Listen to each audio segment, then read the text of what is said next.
Kita akan lihat dulu nih komentar-komentar dari netizen-netizen yang kita tahu banyak sekali yang nolak ya kan. Ya.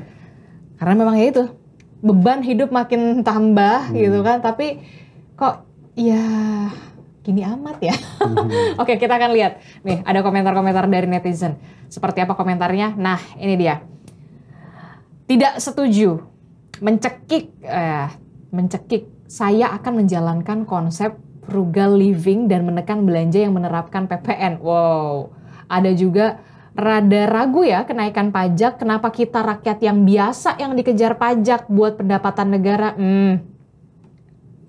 Pasti yang nggak setuju. Mencekik, udah pasti itu mencekik ya kan.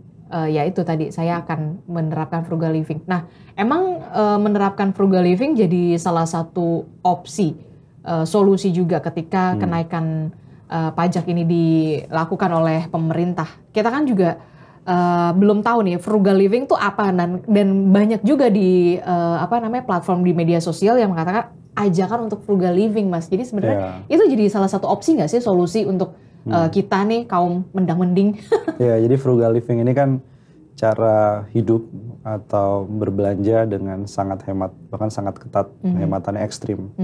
Atau ada juga yang membuat terminologi lain, loud budgeting. Jadi kalau diajak sama teman misalnya, nongkrong yuk, kita beli kopi gitu ya, atau jalan-jalan nonton konser, dia langsung teriak, nggak sesuai budget nih, sorry, skip dulu.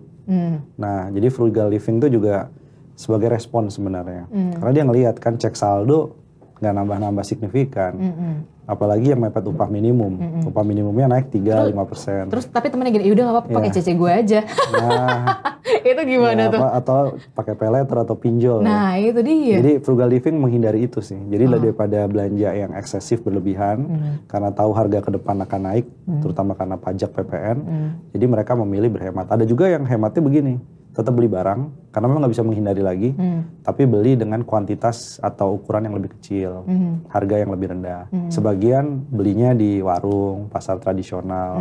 Itu juga sebagai salah satu bentuk frugal living. Tapi ada juga yang membungkusnya misalnya gini, frugal living kenapa melakukan itu?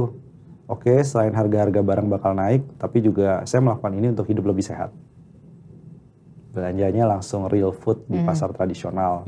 Tiba-tiba jadi healthy food menunya. Jadi rebus-rebusan gitu ya, singkong rebus, ya kan.